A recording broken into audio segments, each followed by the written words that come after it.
Welcome to Great Food. Whether or not you observe Lent, you probably know what next Tuesday is. It's Mardi Gras, Fat Tuesday. It's a day that gets us into a New Orleans frame of mind. I have with me JB from Buzzard Billy's, and that's a place that really knows how to let the good times roll. You're going to show us a dish from New Orleans, a quintessential dish. Absolutely. We're going to be doing Bananas Foster's. That is great.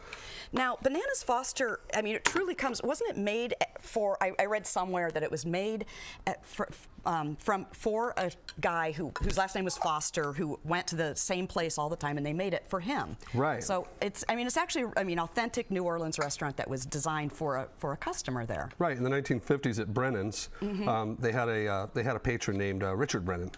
Now, depending on whether he went by Richard or if he went by any other nickname, this can be one heck of an origin story. But for the most part, we're just looking at, a combination of brown sugar, cinnamon, and butter over a high flame is going to start to melt down once I add a little banana liqueur. Cool. Right.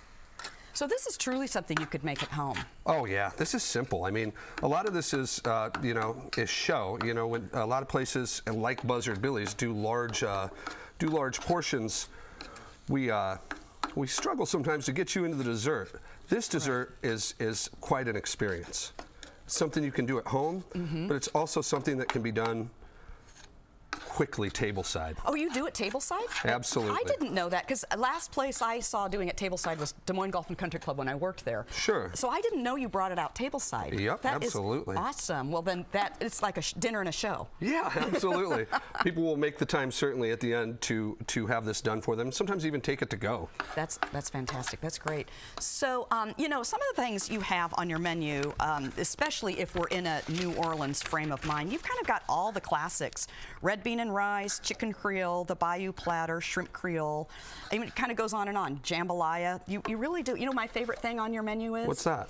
The po' boy, the oyster po' boy. I just love that crispy outside and that jiggly inside. I think you gotta be prepared to cook it right. And some people are surprised by the texture, but when you do it right, it is just a bounty of different textures. Crispy on the outside, jelly on the inside, just perfect. Good flavoring goes a long ways. That's right. So what other things do you have? I mean, I know that you kind of specialize. You made your name in Cajun Creole food, but you have a few other things. Sure. When we started out, we kind of we're one of the first places doing those flavors in Des Moines.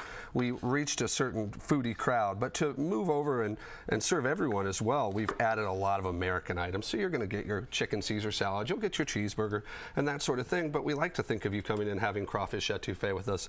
We love the idea of you enjoying a bit of gumbo. Oh, absolutely. That's great. Is there something on your menu that you kind of wish more people would order? I think every chef has that item. It's just like, this is one of my favorite things, but people haven't latched onto it yet. It's a simple thing, but shrimp po' boy. I love a shrimp po' boy. I love po' boys in general. That's just a quick working man's meal. If you have a little more time and you want to settle in, crawfish etouffee is just a rich dish with great textures. I mean, it's dynamite. That sounds excellent.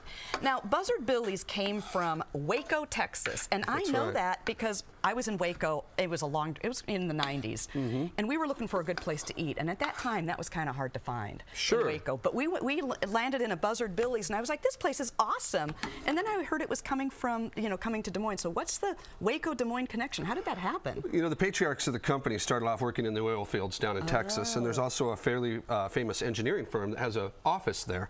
Those guys hung out at Buzzard's, ate and partied quite a bit, and they had a second location in La Crosse, Wisconsin. The engineering firm, I mean.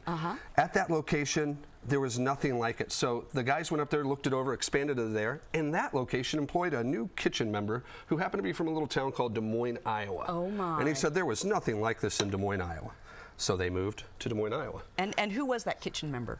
I don't have his name off the top of my head, but that's cool. It's just another brick in that whole base. That is so cool. And so they came to Des Moines, and you guys have done really well ever since. Absolutely, absolutely. You're a place people love going. All right, so you getting ready to? Yes, we're going to go ahead and add the. Ooh, step back. Just realized there's no open flame. We're just letting this froth up. Good. Without an open flame, if you're using convection like we're using here, you're going to let the alcohol just kind of cook out of it. Right. So you didn't. A lot of times, yeah, I didn't flame it because we don't have an open flame. But this is going to just come up. You're just gonna. You can tell with the smell and with the.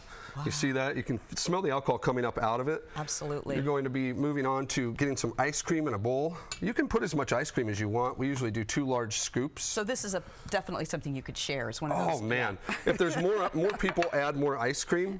Okay. And then just make sure you're good and loose here. We've got all the alcohol cooked out. Like I said, in the restaurant, you're going to see a burst of flame. Right. You're going to season just a little more with some cinnamon, which we'll do right there. Good. And then now, just go over the ice cream. I'm kind of glad you didn't do the flame because we kind of have a rule around here that no open flames. So yeah, we might have gotten in trouble. So we could have had some trouble there, huh? That is absolutely gorgeous. Yeah. Now, okay, so this is a splurge. What if you're observing Lent?